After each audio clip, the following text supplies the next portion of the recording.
저는 백도 없고 세력도 없고 뭐 가진 게 별로 없어요. 하여튼 반갑습니다. 그리고 오늘 저는 가능하면 우리 주제에 맞게 말씀을 좀 드리도록 할게요. 그리고 그 중에서도 여러분들이 저한테 하고 싶은 말씀이 많을 겁니다.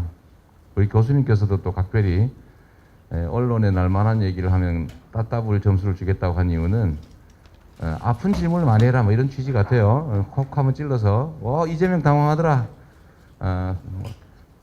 그 바닥 드러나 뭐 이런 기사가 나오면 따따블 점수를 주겠다는 취지니까 준비 잘 해주시고요.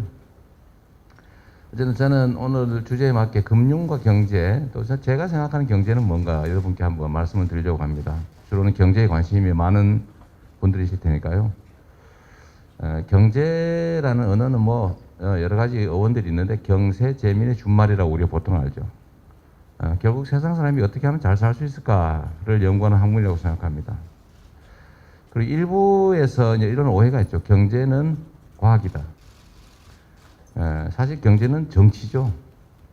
근데 마치 통계나 경제 이런 것들이 진리인 것처럼 얘기하는 경우가 있는데 제가 본 경제는 진리나 과학이 아니고 정치입니다. 정치이자 의견입니다. 가치죠, 가치. 제가 금융 얘기를 좀 이런 얘기를 해보려고 합니다. 제가 최근에 기본 금융 이런 얘기를 하니까 저 사람 좀 이상하다 이런 얘기 하는 사람들이 있어요. 아마 여러분 중에도 그런 생각하실 수 있습니다. 제가 기본 금융이라고 하는 개념을 만들어낸 이유는 사실은 경험 때문이에요. 제가 경기도지사 또 성남시장을 하면서 보니까 특히 사회적 약자들이 돈 50만 원을 빌리는데 돈을 빌려주지 않으니까 이제 사채업자들한테 빌립니다. 근데 보통은 50만 원을 빌리면 선이자, 수수료, 뭐 온갖 이름의 뭐 20만 원 떼고 30만 원을 줘요. 아마 이 중에 경험한 사람이 있을지 혹시 모르겠어요. 그러고 난 다음에 이게 몇 달 지나면 이제 잘 못 갚잖아요. 뭐 이자율이 뭐 엄청나니까. 그러면 다시 100만 원을 빌려줍니다. 그리고 전에 빌려준 거 50만 원 갚은 걸로 치고 100만 원에 대한 수수료 또 30만 원 떼고 이러면 한 2, 30만 원 또 받고 이제 빚이 100만 원이 된 거예요. 요게 몇 달이 지나면 300만 원, 한 1년쯤 지나면 1000만 원이 되겠습니다. 실제로 사채 시장, 그러니까 대부업체 말고 사채 시장의 평균 이자율을 계산했더니 금융감독원이 조사한 건데 401%였다고 해요. 연 401%. 좀 놀랍지 않습니까? 근데 요거는 싼 거예요. 우리가 보통 그 단속, 불법 대부업 단속을 내보면 이자율이 평균은 아니고 보통 1000%, 30,000% 이런 경우도 아주 많이 발견됩니다. 대개 피해자는 누구냐? 여러분 또래 청년들입니다.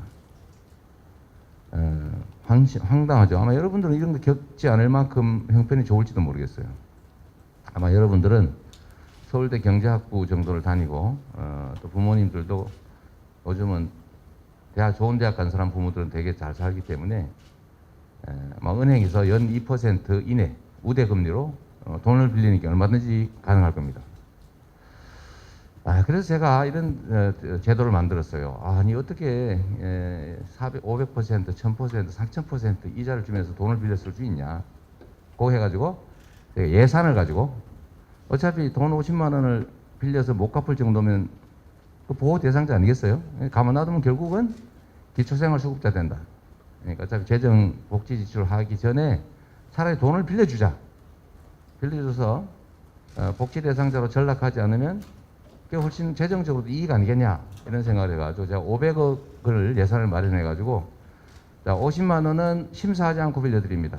대신에 본인이 신청하고 버스 타고 와서 받아야 됩니다. 귀찮으면 오지 마세요. 근데 50만 원이 진짜 필요한 사람은 쫓아올 거 아닙니까? 근데 여유가 있고 그러면 그 50만 원 빌리러 오지 않을 거다. 조건은 연 1%에 5년 후 갚는 거다. 원하면 10년 후로 연기해준다. 연장해준다. 그래서 이걸 시작했더니 미어 터진 거예요. 50만 원 빌리겠다고. 그래서 금방 소진돼가지고 그러면서 또 일부에서는 너무 작다 돈이 50만 원 가지고 어떻게 사냐. 우리 수술비 내야 된다. 근데 돈 못 빌린다. 안 그러면 우리도 사채시장 가서 장기 기증 서약서 쓰고 돈 빌려야 된다. 라고 하길래 제가 그러면 심사를 해가지고 300만 원까지는 빌려주자. 그것도 역시 너무 수요가 많아가지고 500억으로 감당이 안 되는 거예요. 감당이. 그래서 제가 또 머리를 한번 써봤습니다. 이거를 재정에서 500만 원을 직접 빌려주니까 이게 효율이 떨어진다. 차라리 금융기관이 돈을 빌려주게 한 다음에 이 500억으로 부실난 부분만 대신 갚아주자. 여러분들 경제학도니까 쉽게 이해하겠죠? 그게 금융 아니겠어요? 그래서 그 설계를 제가 하게 된 거죠. 근데 돈을 빌려줘야 되겠다는 생각을 하게 된 것도 사실은 대부업체, 불법 대부업체를 제가 단속을 했는데 뭐 너무 문제가 많지 않습니까? 대부업체를 저희 경기도에서 특별사법경찰을 동원해가 대대적으로 단속을 좀 했는데 몇 년 동안 엄청나게 많이 잡았죠. 혹시 경기도에서 통학하는 학생이 있는지 모르겠는데 경기도의 그 번화가 하고 서울의 번화가를 기회될 때 한번 비교해 보십시오. 지금 어떨지 모르겠는데 경기도의 번화가에는 일수 돈 빌려드립니다. 이거 쪽지 없어요. 아마 서울에는 엄청나게 많을 겁니다. 왜냐? 경기도에서 돈 빌려드립니다. 이거 불법이거든요. 광고하는 거. 이거를 단속해서 저희가 압수수색을 한 다음에 장부를 뺏어가지고 거기 있는 사람을 다 찾아서 이거 불법 계약이니까 무효입니다. 자, 이자 더 많이 내셨죠. 다 돌려드리고 처벌하고 다 합의시켜서 다 돌려줬거든요. 근데 경기도에서 사업하다 걸리면 다 손해를 보는 거예요. 그래서 경기도에서 사업을 안 해요. 이거는 여러분들이 나중에 한번 확인해 보십시오. 이게 결국은 이건 내 자랑 중에 하나인데 가끔 이런 것도 해야 되지 않겠어요? 저도 뭐 좀 남는 게 있어야지. 그래서 이 한 명의 공직자가 얼마나 큰 변화를 만들어낼 수 있는가의 한 사례인데 하여튼 이걸 막 단속을 하니까 그럼 우리는 그것도 못 빌리면 우리는 죽습니다. 이래서 사실은 또 돈을 빌려주기 사업을 시작한 거예요. 그래서 이게 불법 대부업 단속에서 그다음에 직접 재정으로 돈을 빌려주는 데서 그 다음에 이게 이제 2차 보존 방식의 이제 하나의 금융 제도를 설계하게 된 겁니다. 그래서 저희가 1인당 500만 원을 빌려주는데 300만 원 너무 적다. 500만 원 돼야 된다. 청년 세대들을 먼저 빌려주자. 뭐 전원행이 빌려주면 좋은데 여하튼 반대도 많고 하니까 청년만 빌려주는데 이유는 청년 때에 500만 원하고 나중에 성공했을 때 40대, 50대에 500만 원하고 가치가 같습니까? 다릅니까? 완전히 다르죠. 자, 종자로서의 벼 한 대하고 먹는 식량으로서의 벼 한 대는 완전히 다른 겁니다. 가치가. 그래서 먹는 한 대가 없는 거는 견딜 수 있는데 씨 뿌릴 벼 한 대가 없는 것은 그 많은 길이죠. 그래서 이게 자원을 배분할 때 생애 주기별로도 자원을 배분해야 되는데 미래의 자산을 앞당겨 쓰는 걸 우리 보통 빚이라고 하죠. 부채. 근데 이 부채를 또 여러분은 자산이라고 표현하죠. 미래의 자산을 앞당겨 쓰는데 지금의 가치가 훨씬 크다면 앞당겨 쓰는 게 맞는 거죠. 그래서 국가의 빚이나 개인의 빚은 무조건 나쁘다. 이거 정말 바보 같은 생각이죠. 나쁠 수도 있고 좋을 수도 있는 겁니다. 빚이라서 나쁜 게 아니에요. 나쁜 빚은 나쁜 것이고 좋은 빚은 좋은 겁니다. 그래서 청년들에게 기회를 주자. 청년 때의 500만 원 완전 다르기 때문에 그래서 저희가 500만 원 정도를 빌려주기로 했는데 지금 이제 경기도에서 설계하고 있어요. 제가 사퇴를 했기 때문에 그 후 상황을 좀 알 수 없는데 여기서 여러분 이거 한번 생각해 보십시오. 자, 우리는 공동체지 않습니까? 경제재민, 경제는 함께 사는 방안 중에 하나인데 근데 이상하지 않습니까? 어려운 사람은 보호하고 힘세고 많이 가진 사람은 절제시켜서 같이 사는 게 세상 아닌가요? 그게 문명국가 아닙니까? 약육강식하지 않는 게 인간 세상이죠. 그래서 우리 사회에는 보통 공동체의 원리가 작동을 합니다. 의료보험 생각해 보십시오. 돈 많이 버니까 많이 내잖아요. 그런데 돈 많이 벌고 재산 많은 사람이 병이 잘 안 걸려요. 잘 먹고 잘 사니까. 근데 그 사람들이 보험료 엄청 더 많이 내죠. 그런데 병 많이 걸리고 보험료 의료 지출 많은 사람이 가난하고 어려운 사람들이 그 병이 잘 걸리거든요. 근데 그 사람들은 보험료를 적게 냅니다. 공정한가요? 여러분 공정합니까? 공정하지 않죠. 그러나 정의롭습니까? 정의롭죠. 공정과 정의가 충돌하는 부분일 수도 있습니다. 여하튼 그런 것처럼 우리는 정의로운 세상을 위해서 많이 가진 사람이 더 부담한다. 적게 가진 사람이 덜 부담한다. 이걸 당연하게 얘기하는데 이게 작동하지 않는 영역이 하나 있어요. 그게 바로 금융입니다. 한번 생각해 보세요. 요 앞줄 우리 네 분이 이제 사정이 비슷해요. 예를 들면 돈을 잘 못 갚은 가난한 사람들이에요. 저쪽은 아주 부자예요. 여기 아주 돈을 빌리면 무조건 잘 갚아요. 그러면 이거 왜 잘 붙네. 네. 네, 그럴 때 이분들한테 돈을 빌려준단 말이에요. 금융기관 입장에서. 금융의 원천은 뭡니까? 금이에요. 금융의 원천은 신용이고 신용의 원천은 현대 국가는 국가 권력이죠. 발권력 그 자체입니다. 그러니까 이거는 우리 국민 모두의 것이라고 할 수 있습니다. 근데 어쨌든 빌려줘요. 빌려주는데 여기는 잘 갚는 집단이니까 이자율이 엄청나게 싸요. 2% 이내, 우대금리 1%대 원하는 만큼 빌려드려요. 원하는 기간만큼 얼마든지 빌려드려요. 저리, 고액, 장기 대출해 줍니다. 여기 가난해요. 안 빌려줘요. 첫째로. 두 번째 빌려주고 조금밖에 안 빌려줘요. 이자 엄청나게 높게 내야 돼요.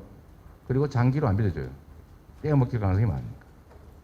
그래서 이게 신용 등급이라고 생긴 겁니다. 가난한 집단, 부자 집단. 그래서 가난한 사람은 이자를 많이 낸다. 가난한 사람은 돈 빌려주지 않는다. 그러나 부자는 돈 많이 빌려준다. 원하는 만큼 얼마든지. 저리로, 장기로. 정의롭습니까? 정의롭지 않죠. 그래서 이게 금융의 그 공공성, 금융의 수익성, 이 두 가지가 충돌하는 부분인데 국가는 어떻게 해야 됩니까? 뭐 개인 또는 기업들이야 자기 돈 열심히 벌기 위해서 많이 벌기 위해서 하는 거 당연하죠. 그러나 국가는 같이 살게 해야 되겠죠. 그러라고 국가가 있는 거니까. 그런데 금융 영역에서는 이게 작동하지가 않더라는 겁니다. 세금도 돈 많이 버는 사람이 더 많이 내는데 가난한 사람은 세금 안 내고 혜택만 보는데 어떻게 금융은 가난한 사람이 더 많이 부담을 하더라. 근데 이 4명 중에서 과연 진짜 다 안 갖고 떼어 먹느냐? 그렇지 않습니다. 신용등급 그 하위라서 은행에서 돈을 안 빌려주는 뭐 5, 6, 7, 8, 9, 10 뭐 이런 등급들은 대부업체에서 돈을 빌리는데 대부업체들은 보통 이자율이 얼마 전까지 24%였죠. 지금 20%로 떨어졌는데 올해 6월부터 떨어졌는데 이 24%, 20%라고 하는 막 살인적인 고금리 이자를 내면서도 95%가 다 갚습니다. 떼어먹는 사람 5%밖에 안 돼요. 근데 이 떼어먹는 또는 어쩔 수 없이 못 갚는 신용불량을 감수하면서 어쩔 수 없이 못 갚는 이 5%의 이 부담을 그 가난한 사람들이 부담하는 거예요. 그 사람들한테 부담시키는 거예요. 이게 정의롭습니까? 금융, 신용이란 국가 권력, 즉 국민 주권으로부터 나오는 것인데 가난한 사람은 가난한 사람들에 대한 책임을 가지고 있어요. 그래서 이게 옳지 않다. 그래서 금융의 공공성이라고 하는 게 그래서 필요한 거겠죠. 그러면 이 사람들 그럼 막 가난한 사람 빌려줘서 떼먹으면 어떡합니까? 라고 보통 도덕적 해이 얘기하죠. 맞는 말입니다. 그런데 도덕적 해이를 저지르려고 해도 제재라고 하는 게 있어요. 제재와 도덕적 해이 중에 선택을 하겠죠, 사람들이. 그래서 그럼 도덕적 해이를 유발하지 않는, 즉 능력이 되면 갚고 능력이 안 되면 못 갚지만 능력이 되면 반드시 갚는 금액이 어느 정도일까? 알 수 없죠. 근데 이건 통계적으로는 있습니다. 대부업체들이 돈을 빌려주는데 거긴 담보도 없고 수익도 없고 재산도 없는 사람한테 오로지 신용만 보고 빌려주는 거 아니에요? 요즘은 전화해가지고 밤에 전화해서 괴롭히는 것도 금지되어 있습니다. 물론 쫓아가서 돈 달라고 괴롭히는 건 더더욱 금지예요. 그건 처벌해요. 전화하는 것도 이제 안 돼요. 변호사, 이 사람한테 독촉하세요 하면 직접 전화도 금지됩니다. 이런데도 불구하고 돈을 갚는 금액이 있더라. 얼마냐? 900만 원대입니다. 통계적으로 그 사람들이 900만 원, 1000만 원 미만은 능력이 되면 반드시 갚더라.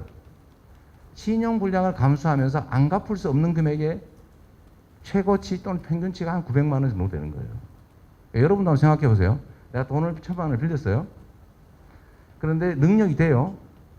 떼어먹기로 맘먹어요. 떼어먹으면 대가를 치러야 됩니다. 신용불량 등재돼가지고 금융거래도 못하고 취업도 못하고 자기 이름으로 재산도 못 가져요. 자, 이걸 감수해야 되는데 이 비교해보면 어떤 게 더 클까? 그건 여러분이 충분히 판단할 수 있다는 생각이 듭니다. 제가 이 말씀을 드린 이유는 과거에 우리가 족징 인징이라고 하는 아주 우리가 격사 교과서에서 배운 나쁜 정책이 있어요. 세금을 내는 공납을 하는데 공물을 내는데 세금을 내는데 옆집이 안 내면 대신 내야 돼요. 그 마을에 산다는 이유로 저 사람이 안 낸 이웃집 군포를 다른 사람이 그 동네 산다는 이유로 대신 냅니다. 인징이라고 그랬죠. 이웃이 대신 낸다. 뭐 족징 뭐 이런 거. 항구징포? 뭐 이런 거 여러분들 기억날지 모르겠어요. 시험 보지 얼마 안 돼서 기억날 수 있습니다. 하여튼 이게 정의로운 제도가 아니다. 경제라고 하는 데는 그냥 이 경제 자체는 과학처럼 보이지만 사실은 정치다. 이 말씀 드리고 싶고요. 짧게 이 말씀만 드리고 여러분들 질문이나 의견을 듣도록 하겠습니다. 경제 정책이란 경제 상황을 개선하기 위해서 국가가 뭐 여러 가지 권력적 수단을 동원하는 거죠. 그런데 상황이 바뀌면 정책이 바뀌어야죠. 그렇죠? 객관적 상황이 바뀌어서 당연히 바꿔야 되겠지. 과거는 제가 볼 때 우리 고도성장 사회에서는 투자할 곳은 많은데 투자할 돈이 부족했어요.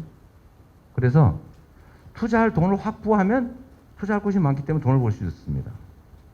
즉 투자 기회를 확보하는 것 자체, 투자 자본을 확보하는 것 자체가 매우 중요한 일이었고 그게 결국 정치가 하는 일이었기 때문에 정경유착이 심했고 또 정권 입장, 정부 입장에서는 투자 자원이 한정되어 있기 때문에 몰아줘야 효율적이에요.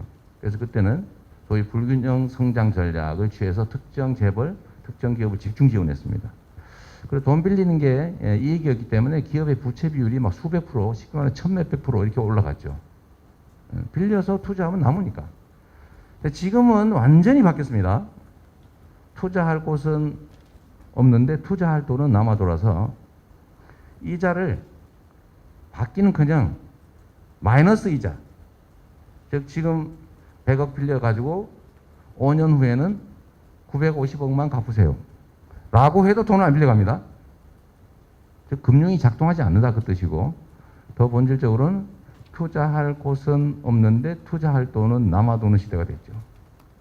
그러면 정책이 바뀌어야 되겠죠. 원래 공급과 수요, 이 양측면 중에 공급이 부족할 때는 공급에다가 집중해주면 공급을 하려니까 투자해야 되고 투자하려면 고용해야 되고 고용하니까 소득이 늘고 소득이 늘니까 소비가 늘고 소비가 늘니까 수요가 늘고 다시 또 생산하고 이 선순환이 가능한 사회였죠. 낙수효과 시대. 지금은 완전히 반대가 됐다. 그럼 어떻게 됩니까?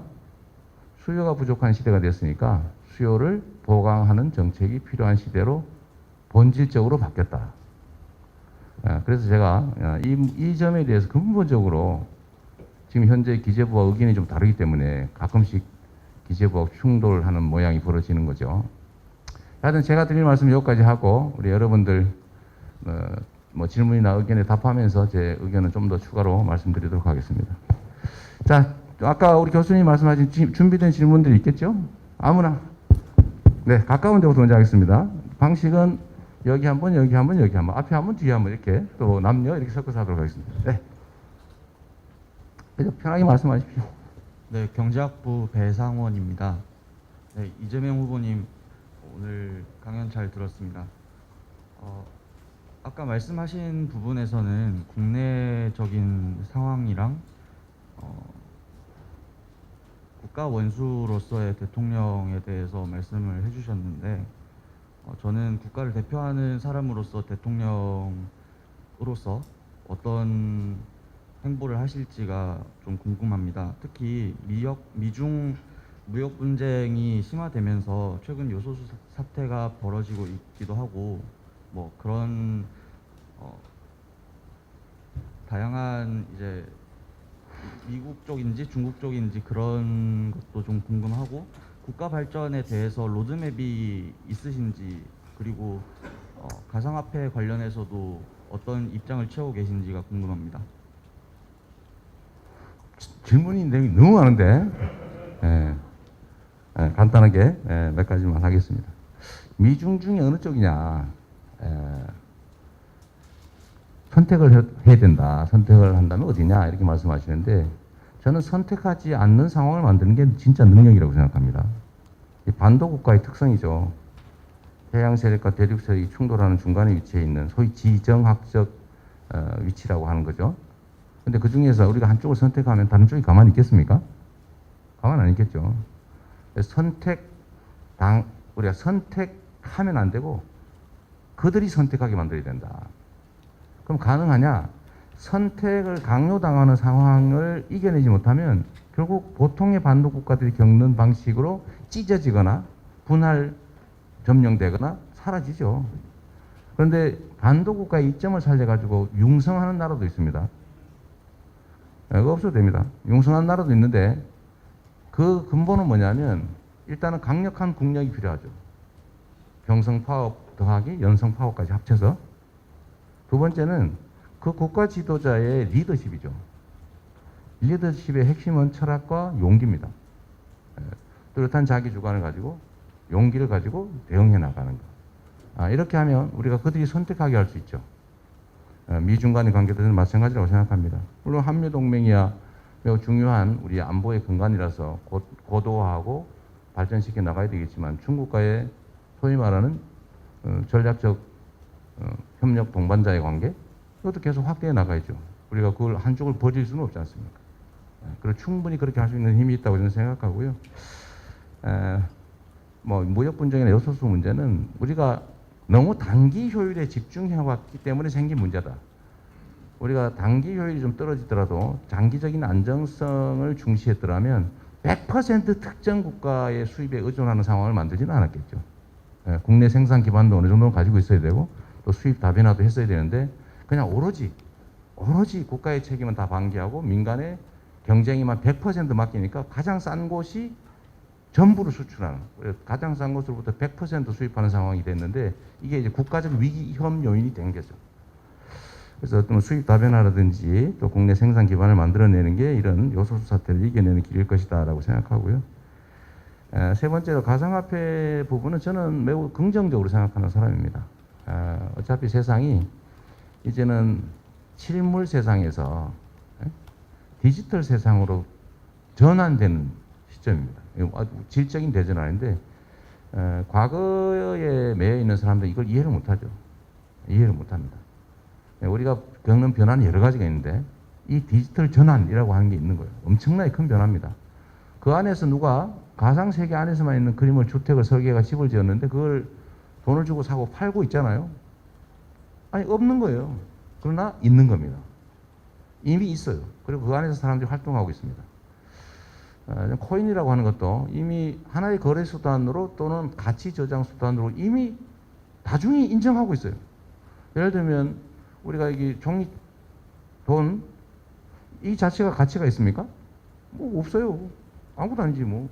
땔감으로 쓰면 조금 뭐 열량을 발생하려나? 그러나 우리 모두가 이건 돈이야. 이걸로 얼마가 가치가 저장되어 있다고 생각해. 서로 교환 수단으로 인정해 하니까 그게 돈이 된 거죠. 요즘은 돈은 그 종이도 아니에요. 이제 숫자예요, 숫자. 컴퓨터에 있는 숫자가 돈이 됐습니다. 아니 추상화되고 있죠. 여기서 더 넘어서서 가상세계라고 하는 것도 생겨나고 있기 때문에 그건 이미 있는 것이다. 코인 시장이 이미 코스피 거래액을 넘어섰다. 사람들이 이미 거래하고 있어요. 남들이 뭐라 하든 말든 우리는 이걸 가치로서 인정해. 거래 수단을 인정해. 투자 수단으로 사용하고 있어요. 이걸 부인할 수가 있겠냐? 부인할 수 없는 거죠. 부인할 수 없는 현실이라면 끌려가지 말고 우리가 선도해야 된다고 하는 게 제 생각입니다. 경제 전망 얘기는 아마 다른 분들도 질문할 것 같아서 미리 좀 말씀을 드리면 저는 우리 국가의 현재 상태의 가장 큰 과제가 성장을 회복하는 거라고 생각합니다. 청년들이 어렵죠. 청년들이 어렵습니다. 왜 어렵냐? 왜 청년들이 아까 말씀드렸던 정의와 공정, 현실적 공정이라고 하는 거하고 정말로 근본적인 정의라는 거하고 이게 상충되는 상황에 이를 만큼 극렬하게 대립하고 갈등하고 치열하게 전쟁을 치르게 됐냐? 저는 그 기회 부족 때문이라고 생각하는 겁니다. 저희 같은 세대들은 비록 당장의 현실은 어려웠지만 경제가 성장하는 상황이었기 때문에 미래가 있었고요. 월급도 뭐 자주 오르고 한 직장 들어가면 그 회사 계속 팽창해 나갔기 때문에 정년까지 안정적으로 일할 수 있었어요. 그런데 지금 저성장으로 전환이 됐습니다. 저성장이라고 하는 건 새로운 기회가 추가되지 않는다는 뜻이죠. 그런데 이미 기득권자인 기성세대들이 다 차지하고 있죠. 그런데 거기에 새로운 신규 청년 세대들이 진입하려고 하니까 너무 어려운 겁니다. 그래서 둥지가 쫙 줄어든 거예요. 우리는 큰 둥지에서 살기 때문에 경쟁에서 져도 둥지에서 탈락하지는 않았어요. 떨어져 죽지는 않았습니다. 그 안에서 약간 바깥으로 밀려나는 정도였죠. 그래서 지금은 둥지가 작아져가지고 여기서 경쟁에서 지면 둥지에서 떨어져요. 죽어요. 그래서 아주 잔인하게 이겨야 됩니다. 그러니까 극렬하게 경쟁이 되죠. 근데 이것도 쉽지 않죠. 혼자 싸우기 어렵죠. 그래서 오징어 게임 상황이 벌어지는 겁니다. 편을 먹죠. 편을 먹어서 일단 일부를 밀어내야 그 안에서 내가 살아날 게 생기니까. 그래서 생긴 게 예를 들면 지역 할당을 두고 지방 청년과 수도권 청년이 다투게 되고 무슨 할당제니 이런 거 등등을 이유로 해서 남녀가 갈려서 갈등하고 이렇게 된 것은 사실은 여러분 청년들의 잘못은 전혀 아니죠. 우리 기성세대들이 그 좋은 시절을 살아오면서 이 공정성이라고 하는 거를 제대로 지키지 못해서 자원이 한쪽으로 지나치게 몰렸고 즉 양극화됐고 그러다 보니까 자원이 비효율적으로 사용되게 됐고 사람들은 희망과 열정을 잃게 됐고 그래서 출생을 거부할 뿐만 아니라 의욕도 잃어버렸죠. 그러니까 사회 전체적으로 활력이 떨어집니다. 이게 나라가 망하는 길이에요. 이게 심해지면 결국은 체제 위기를 겪게 되죠. 그래서 그러면 이 상태를 어떻게 벗어나냐? 이 작은 둥지 안에서 공정한 경쟁 룰을 만들고 거기 공정하게 지켜주도록 하는 것도 중요하죠. 왜냐하면 거기서 떨어지면 죽는데 죽을 때도 또 탈락할 때도 공정한 룰에 의해서 탈락하면 좀 덜 억울할 거 아닙니까? 근데 그게 우리가 해야 될 최대치인가요? 그건 당연한 거고 그걸 넘어서서 우리가 둥지를 키워야 된다. 즉 성장을 회복해야 된다. 그러면 말이 좋아 성장이지 가능하냐가 여러분이 질문을 할 거죠. 가능하죠. 왜? 첫 번째는 자원 배분의 비효율성을 극복하는 즉 양극화를 완화하는 공정성을 회복하는 것이 곧 성장의 길입니다. 근본적인 성장을 회복하는 길이죠. 문제는 엄청 어렵다는 겁니다. 이미 이 불공정한 상황에서 특별한 혜택을 받는 사람들 즉 기득권이 있고 좋은 정책으로 세상을 바꾼다고 하는 것은 결국은 기존의 이해관계를 조정하는 것인데 이 이해관계 조정에서 손실을 보게 될 사람들이 힘센 사람들이기 때문에 저항이 엄청납니다. 이런 것들을 바꿔서 더 나은 상황을 만들어내는 것을 우리는 개혁이라고 하죠. 변화, 개혁, 혁신. 고통이 따른다. 저항이 따른다. 그러나 우리가 옳은 길이라고 생각하면 저항과 고통이 따르더라도 그 결과를 만들어내야 진짜로 세상은 변하는 거고 자원 배분도 효율화되고 양극화의 속도도 좀 줄고 그 다음에 결국 양극화가 좀 완화된다면 아까 얘기했던 자원 배분의 비효율성에 따른 저성장 문제는 조금은 개선될 수 있다. 중소기업과 대기업 간의 힘의 균형을 조금 회복해주면 중소기업도 돈 좀 많이 벌고 탈취당하지 않아서 좋은 인재 써서 성장하고 싶고 그럼 중소기업이 일자리가 좋아지겠죠. 그러면 실업 문제도 조금 완화할 수 있다. 수도권과 지방이 이렇게 엉망진창으로 불균형 상태라 지방은 소멸한다고 난리고 수도권은 미어터져가지고 폭발한다고 난리고 이런 상황에서 지방과 수도권의 균형을 조금 회복하면 역시 성장의 잠재력이 살아난다. 이런 것들 하나 있고요. 두 번째는 결국 이 전환의 위기, 아까 디지털 전환의 위기, 또 기후변화에 따른 에너지 전환의 위기, 뭐 주기적 팬데믹 이런 것들을 우리 잘 이겨내서 성장의 기회를 만드는 거죠. 결국 저는 국가의 대대적 투자, 강력한 경제 부흥 정책에 따라서 우리가 세계를 선도하는 국가로 나아갈 수 있다. 거기서 기회와 성장이 가능하다라고 저는 생각합니다. 질문이 너무 많아가지고 말이 너무 많았는데 앞으로는 조금 짧게 제가 말씀드리도록 하겠습니다.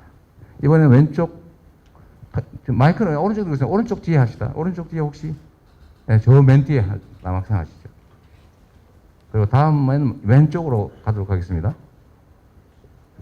마이크가 하나밖에 없나 봐요? 아, 그럼 순차적으로 가도록 합시다. 네. 네. 그 자유전공학부 정보현이라고 합니다. 다름이 아니라 아까 기본금융 정책 이야기해 주실 때 그 50만 원씩 그 500억의 재원을 이제 빚 채무를 탕감하는데 이제 사용하셨다고 하셨는데 그것의 정책 효과가 궁금합니다. 예를 들어 그 50만 원이나 900에서 1000만 원 정도를 나중에 지원하실 계획이라면 그것이 이제 실제로 어떻게 그분들에게 도움이 되었는지, 그리고 그분들이 나중에 다시 그 돈을 빌려가지 않으시는지, 혹은 사실 900만 원이나 50만 원이나 그렇게 뭔가 사업을 일으키거나 아니면 자신의 모든 채무를 갚기에 큰 돈은 아니므로 이게 500억을 그냥 수중에 던져버리는 것이라고 생각하는 사람들이 있을 것 같은데, 혹시 이것에 대해서 사후적인 정책 효과가 뭐 정책 기획과에서 증명이 되었는지, 혹은 이제 생각을 하시는 부분이 있는지 여쭤보고 싶습니다. 감사합니다. 일단 결론적으로 시행한 지가 2년밖에 안 되기 때문에 검증은 현재로는 불가능하다라는 점이고요. 두 번째, 이론적으로 예측을 한다면 복지적 대출 그러니까 대출 형식의 복지 이거라고 보면 되죠. 우리도 서민금융이라는 거 많이 하거든요. 이미 하고 있는 게 많아요. 가난하지만 갚을 능력이 없지만 돈을 빌려주는 거죠. 그러니까 채무 불이행을 각오하고 그런 유형 중에 하나라고 보시면 될 것 같고요. 세상에는 꼭 그냥 전액 무상 지원하는 복지, 반드시 돌려받는 대출, 요거만 있는 건 아닙니다. 중간쯤도 있을 수 있죠. 생각을 좀 유연하게 하면 중간쯤 복지적인 대출 형식의 복지 이런 것도 있을 수 있다. 제가 그 영역을 개척해 나가는 중이다 이렇게 생각해 주시면 될 것 같아요. 이번에는 약간 왼쪽으로 마이크 이동이 쉽게. 네, 여기 요 순서대로 합시다. 저기 이쪽 와 있었어요. 맞지. 제가 대답하는 사이 이쪽 와 있으면 되는군요. 왼쪽. 네, 왼쪽 앞에 우리 남학생 얘기하시죠.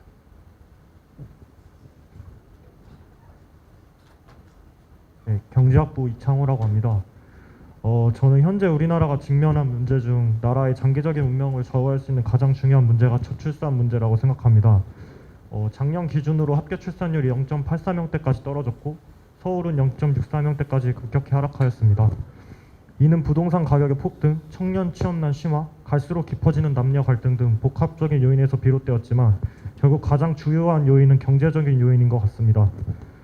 현재 우리나라의 출산 장려 예산은 연 40조 원이 넘을 정도로 막대한 돈이 투입되고 있지만 전혀 효과를 내지 못하고 있는 상황입니다. 이재명 후보님도 저출산에 대처하기 위해 출산휴가 육아휴직 자동 등록제 도입, 임신 노동자 대체 인력 인건비 지원 등의 방안을 생각하고 계신 걸로 알고 있습니다. 하지만 이런 정책들은 이전 정부에서도 비슷하게 시행한 것들이고 실효성이 떨어졌던 것 같습니다.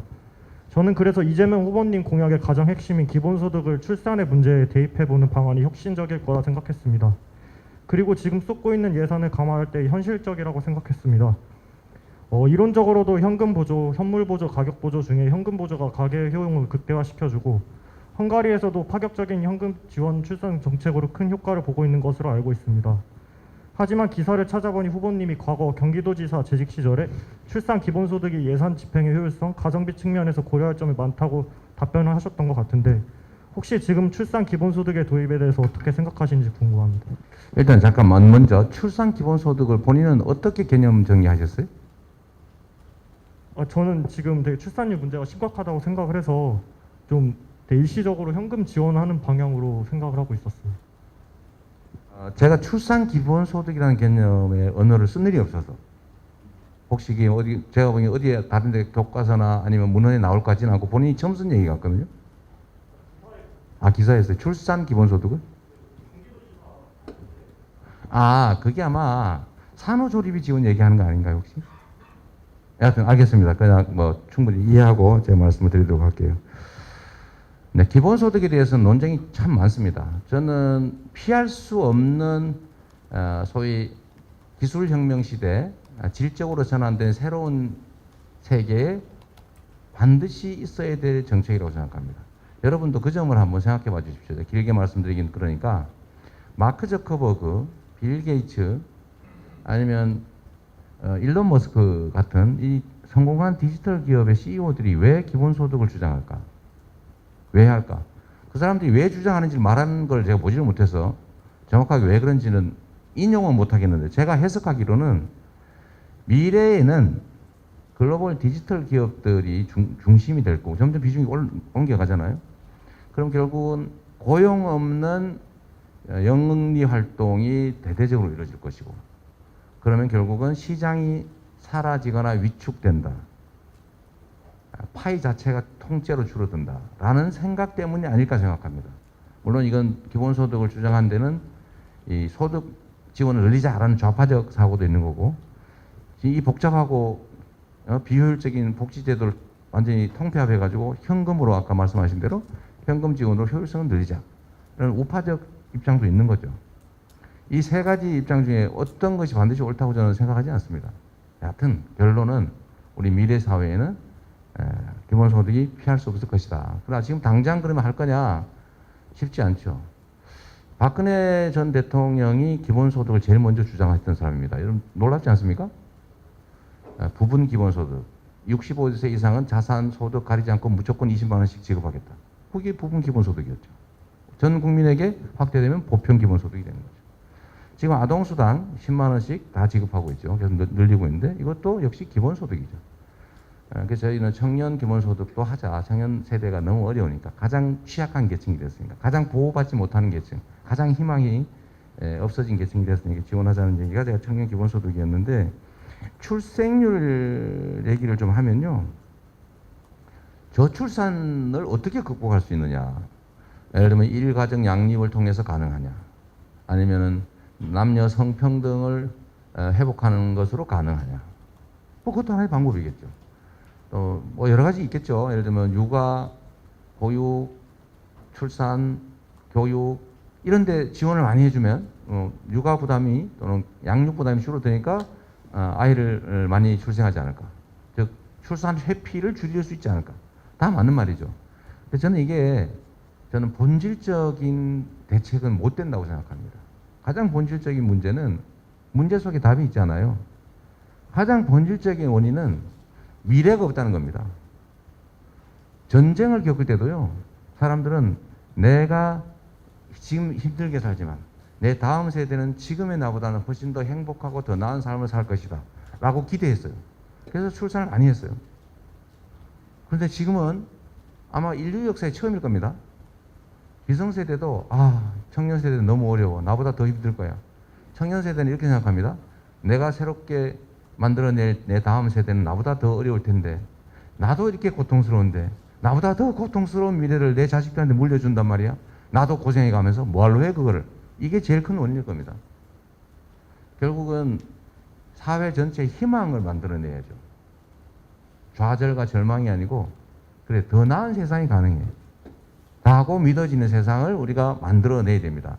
물론 매우 추상적이고 답답한 소리일 수 있는데 그 중에 하나가 저는 성장의 회복이라고 보는 거예요. 기회가 좀 늘어난다. 그래 취업하는데 별로 문제가 없어. 최소한 인간적인 삶은 보장이 돼. 굶어 죽지는 않을 거야. 노인이 돼서 종이 박스 줍다가 길거리에서 얼어 죽지는 않을 거야. 라고 믿어지는 사회라야죠.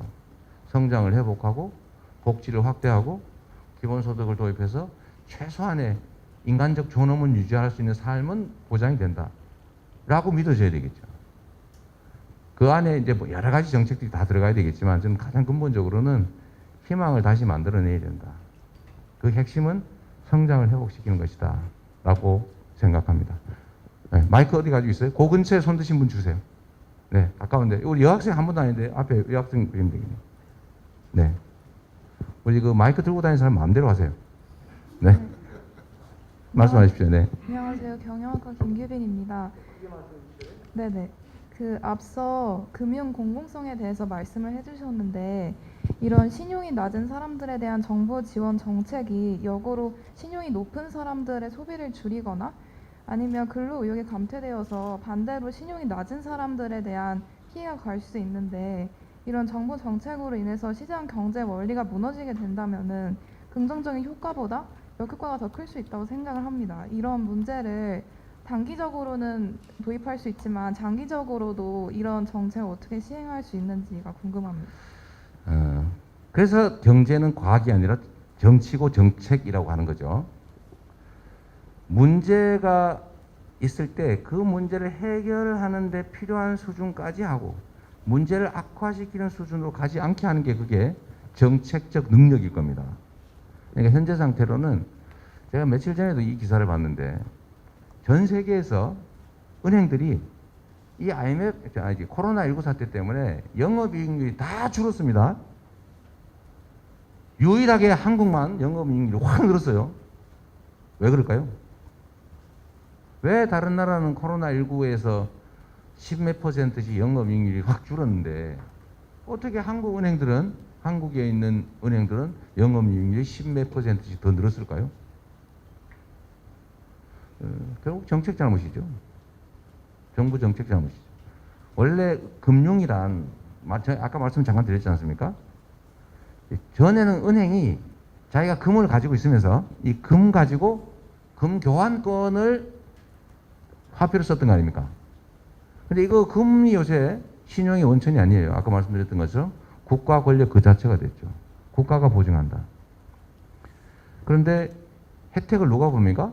돈 많고 재산 많고 사회 경력 많고 집이 높은 사람이 혜택은 다 보고 가난하고 어려운 사람들은 혜택에서 배제됩니다. 이거를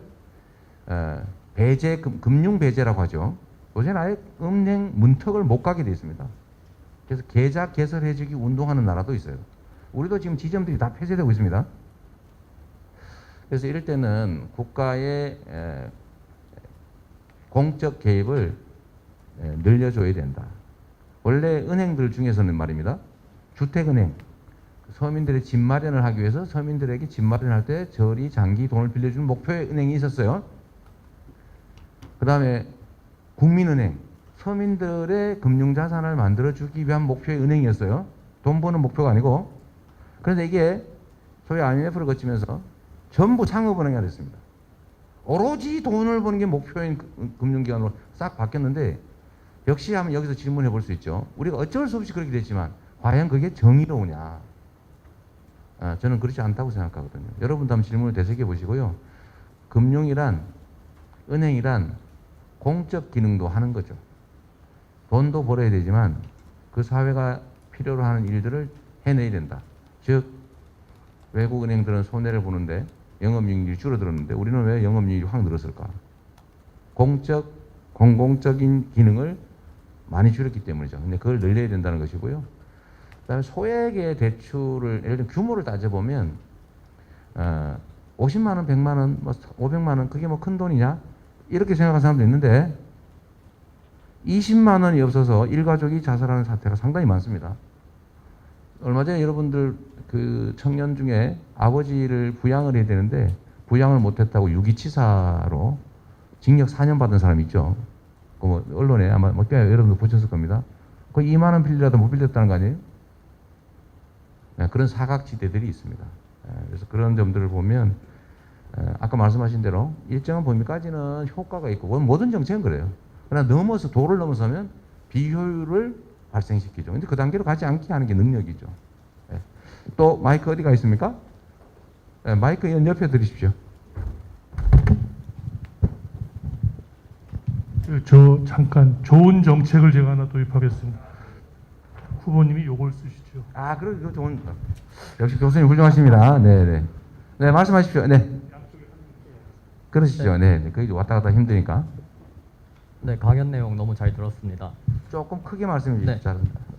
본질적으로 제 학부에서 알기로는 긍정적인 외부 효과가 큰 공공사업과 그 다음에 경쟁으로 인한 외부 효과가 큰 민간의 금융은 서로 다른 영역으로 알고 있고 그렇기 때문에 국가금융이 해외에서 성공한 적이 없는 이유가 국가와 국민의 니즈에 전부 맞출 수 없기 때문으로 알고 있는데 특히나 한국 같은 경우에는 그 이익을 추구하지 않고 세금에 기반한 국가와 민간 기업이 경쟁할 수가 없을 것 같습니다. 예를 들면 그 제로페이 수수료 등으로 카드사 혜택이 줄어든 것도 이러한 사례 중에 하나인데 이것이 인증이 아닐지라고 저는 생각해 보고요. 두 번째 질문은 경제가 과학이 아니라고 하시는데 특정 목표를 달성하기 위한 것은 정책적이어도 수단은 객관적인 편이라고 저는 생각을 합니다. 그래서 경제학부가 사회과학대학 안에 속해 있는 게 아닐까라는 생각도 들고요. 그런데 후보님께서는 성장을 중시하는데 그 경기도의 GRDP는 취임 후 지속적으로 감소했습니다. 혹시 이러한 정책과 수단에 대해서 어떻게 생각하시는지 후보님의 의견을 좀 듣고 네. 싶습니다. 일단 경기도의 GRDP가 줄어들고 있다는 것은 줄어드는 게 아니라 아마 성장률이 떨어지고 있다 그 말이겠죠. 예. 다른 지역이 보면 엄청나게 높은 겁니다. 다른 지역 예를 들면 지방 아래 지방은 뭐 마이너스로 가는 경우도 많으니까요. 근데 그거는 4년 임기를 하는 성장률이 가장 높은 편인데 그거는 뭐 도지사 덕도 아니고 경기도가 인구가 늘어서 팽창하기 때문에 실제 그렇고 전체 성장률은 지금 1% 또는 마이너스로 떨어지고 있는데 그 중에서도 경기도는 높은 겁니다. 그러나 그건 제가 도지사 잘했다라고 말할 수 없어요. 그건 경기도가 가진 특수성, 인구가 늘어나는 특성 때문에 그렇다 말씀드리고요. 제가 과학이 아니다라고 얘기한 것은 이거 혹시 어디 또 이상한 데서 이상하게 쓸 가능성이 있어서 다행히 설명을 좀 해야 되겠습니다.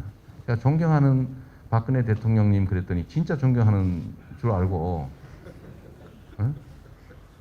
그런 거 써가지고 막 그저 아저 표 얻으려고 진짜 존경하는 척 하는 거 아니야?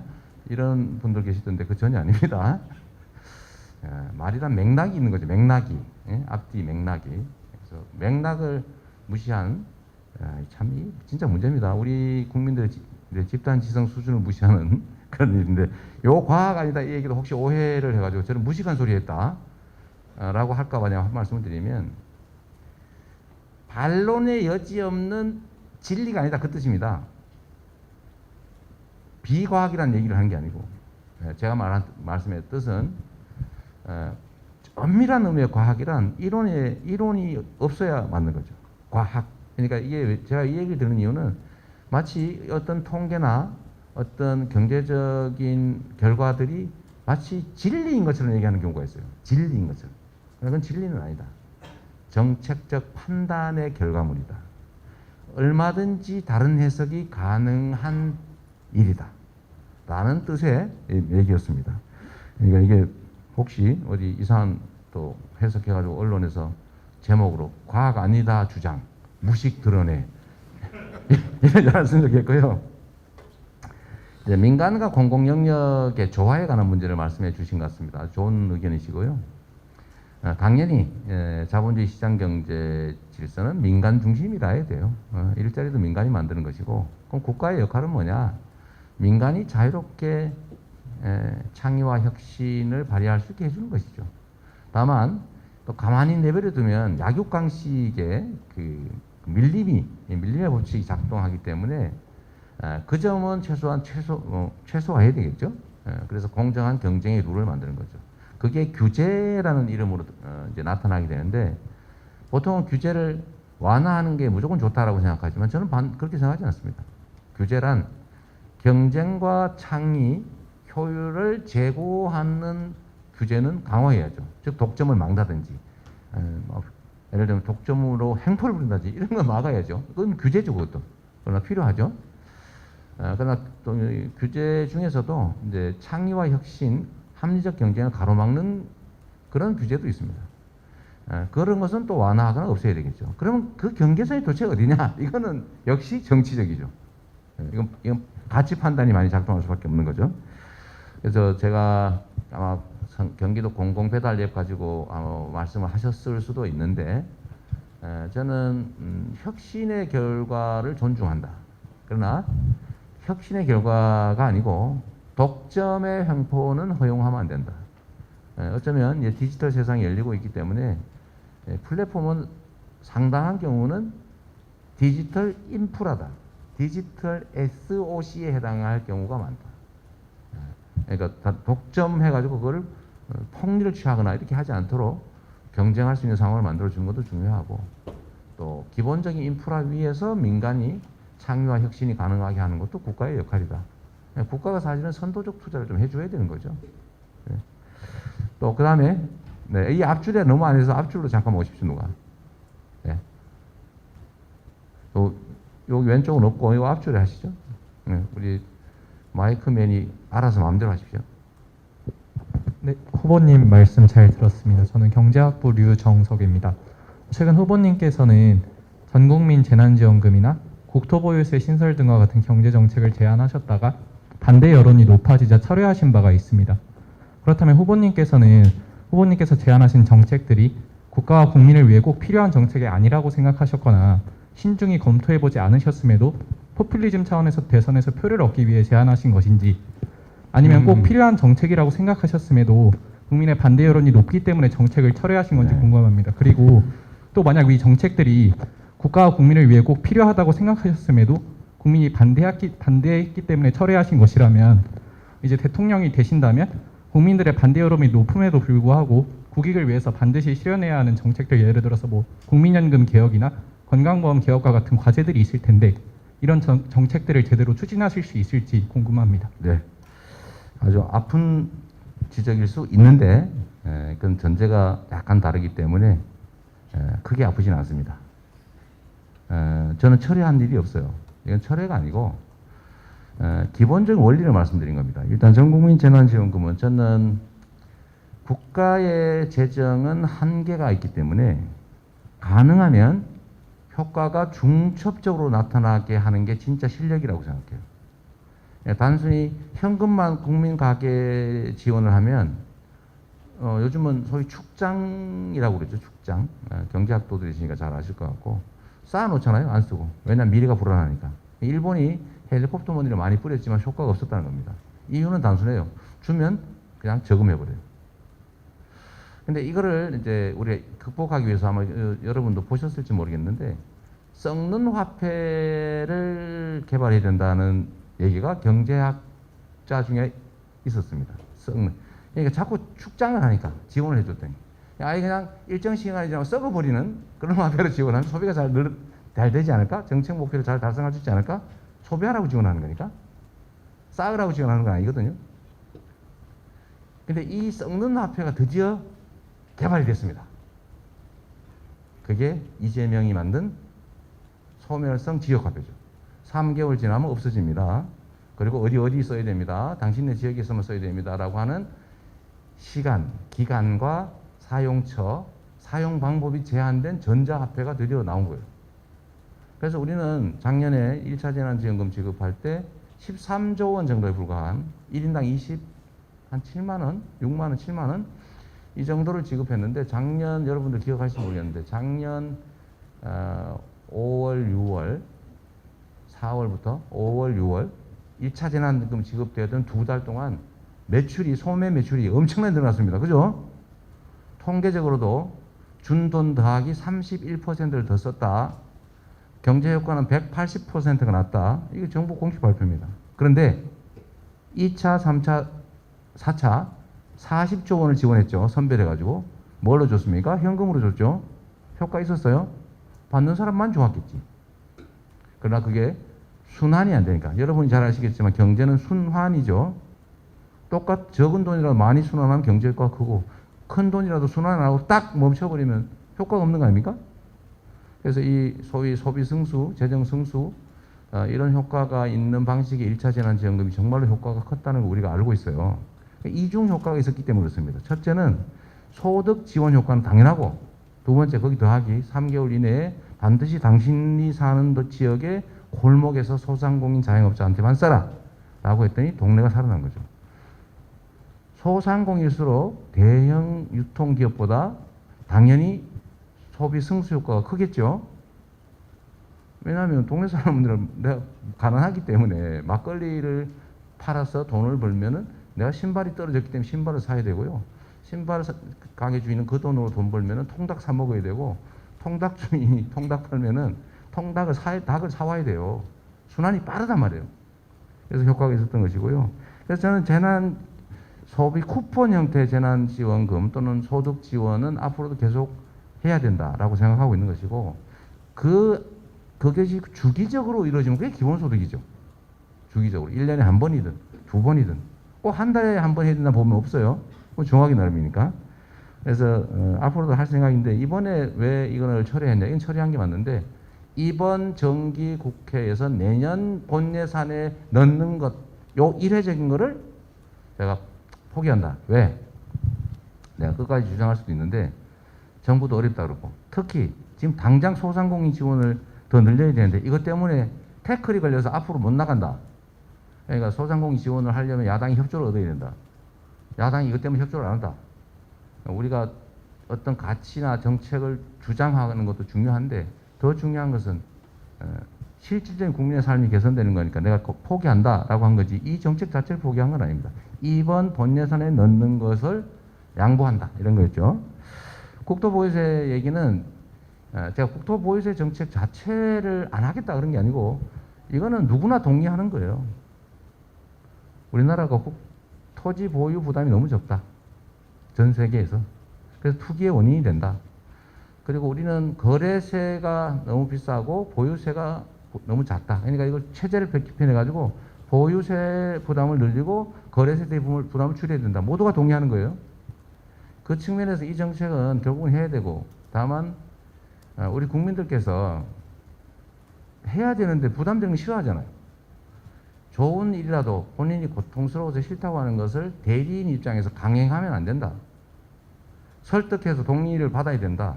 그건 국민주권 국가에서 대리인인 정치인의 선출직 공직자의 의무다. 그 말씀을 드린 거예요.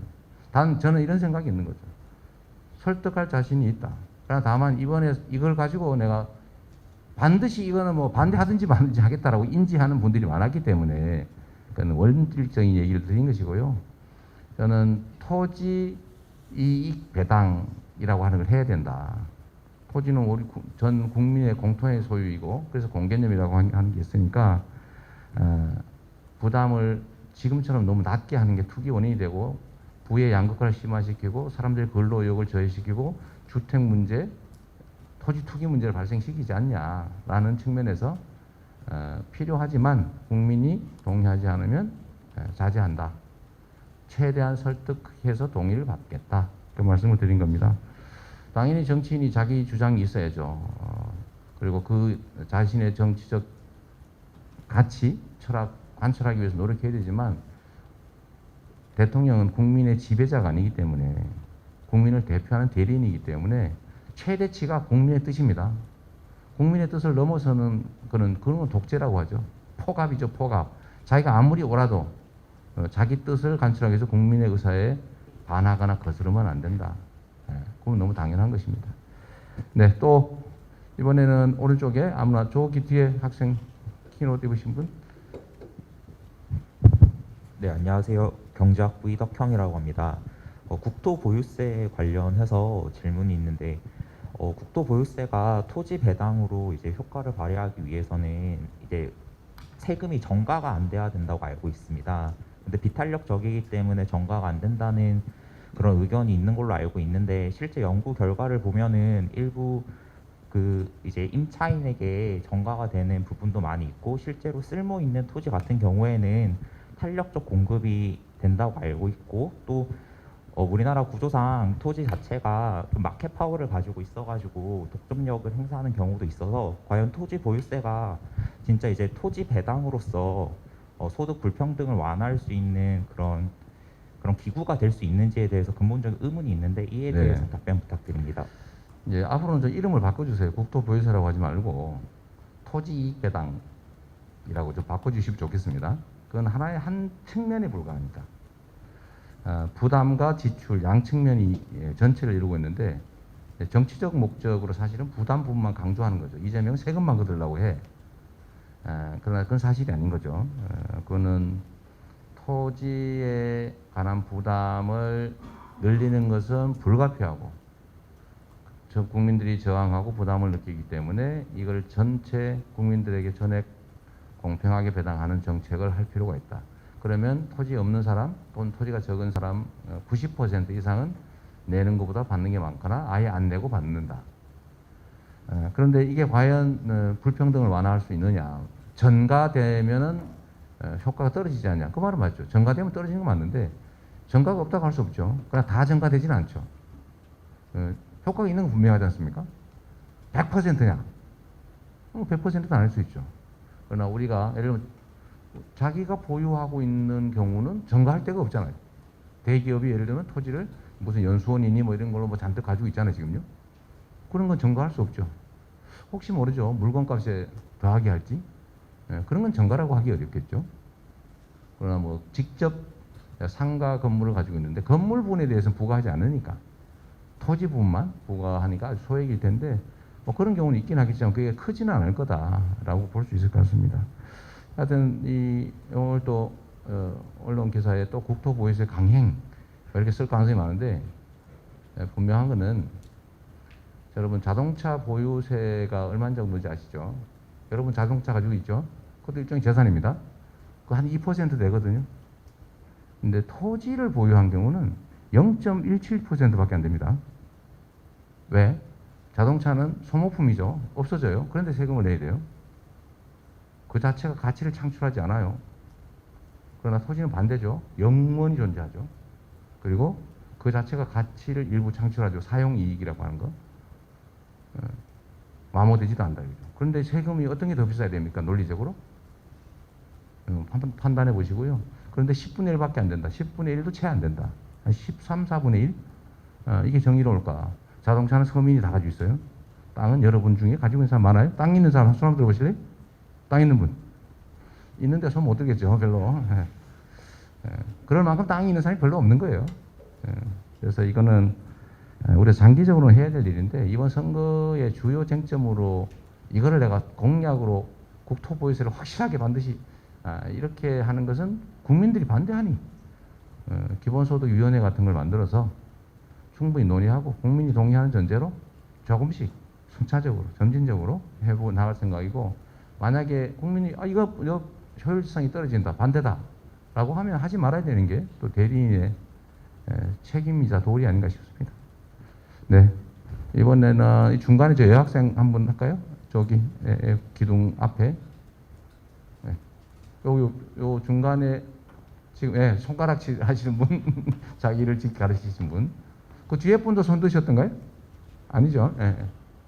안녕하세요. 저는 경제학부 김도연입니다. 그 공약 중에서 여쭤보고 싶은 점이 있는데요. 그 공약 중에 신재생 에너지 중심의 탈탄소 공약에 대해서 이제 여쭤보고 싶은 점이 있습니다. 해당 공약은 탄소 감축을 위해서 에너지 자원을 신재생 에너지로 전환하고 2030년까지 탄소 배출량을 50%까지 감축을 목표하는 것으로 알고 있습니다. 그래서 이제 그 방식으로 각 지역에서 재생에너지를 전국 어디서나 자유롭게 생산하고 팔 수 있는 에너지 고속도로를 구축하겠다고 말씀하신 걸로 제가 알고 있는데 현재 신재생과 액화가스 발전에서조차 크나큰 수익이 나지 않는 것으로 알고 있습니다. 또한 2020년 기준으로 해당 분야에서는 4천억이 넘는 적자가 발생했다는 통계를 제가 봤고요. 그다음에 현재 발전 공기업에서 수익이 나는 전력원은 석탄과 원자력뿐인 걸로 알고 있습니다. 그래서 저는 이에 대해서 이제 현실성 있는 구체적인 탄소 감축 로드맵을 어떻게 생각하고 계신지 여쭤보고 싶고 또한 또 최근에 이제 건설이 중단된 원자력 발전소에 대해서 신한울 3, 4호기에 관련해서 국민들의 의견에 맞춰 충분히 제고할 수 있다. 즉 공사 재개 가능성을 또 시사하셨는데 이는 결국 탈탄소도 아닌 탄소 감축이란 전 세계적 흐름에 구색을 맞추는 공약이 아닌지 한번 여쭤보고 싶습니다. 매우 구조적이고 또 심각하고 정말 결단을 요구하는 엄중한 문제인데 하여튼 제가 가진 의견을 좀 길게 말씀드릴 수 없어서 요약해서 말씀드리겠습니다. 자, 우리는 좋아서 선택하는 경우도 있고 피할 수 없는 경우도 있습니다. 그런데 우리가 선택의 여지가 있을 때는 고통이 적은 거, 또 현상 유지적인 걸 선택해도 괜찮아요. 그런데 피할 수 없는 경우는 어떡합니까? 끌려가면 그 자체가 고통이에요. 근데 모두가 피할 수 없는 상황이라면 다른 사람들보다 반발짝만 일찍 가도 엄청난 기회를 누리는 선도자가 됩니다. 원래 순위를 바꾸거나 대대적인 혁신을 이뤄내는 것은 위기 때 가능해요. 안정적인 평시에는 변화가 불가능합니다. 저항 때문에, 관성 때문에. 그런데 이 큰 변화의 위기, 이 위기 상황이 새로운 기회 요인이 되죠. 뭐 저는 인생을 그런 식으로 살아와서 그런지 모르겠는데 지금 탈탄소 문제는 지금 당장 말입니다. 당장 유럽이 지금 톤당 5만 원 정도의 부담금을 부과하고 있다고 해요. 근데 우리는 한 평균적으로 뭐 들중날중인데 평균 해보면 한 10,000원 정도? 근데 이거를 지금 그 10만 원 정도로는 올려라. 최하 7만 5천 원까지는 올려야 된다. 지금 그렇게 주장하고 있잖아요. 잘 아시는 것 같은데. 그리고 장기적으로는 150만 원, 15만 원 정도까지 올려라. 150불 정도까지. 이 국제기구의 권고입니다. 그런데 당장 한 2, 3년 후부터 지금 탄소 국경 조정 부담금 또는 탄소 국경세 이런 걸 지금 유럽하고 미국이 부과하겠다고 공언을 했어요. 만약에 우리가 탄소를 줄이지 않고 계속 지금처럼 이 화석연료에 의존한 산업 체제를 유지하면 수출길이 막혀버립니다. 경쟁력을 완전히 잃게 돼요. 정확한지 모르겠는데 철강 1톤 생산에 탄소가 1.5톤이 배출된다고 합니다.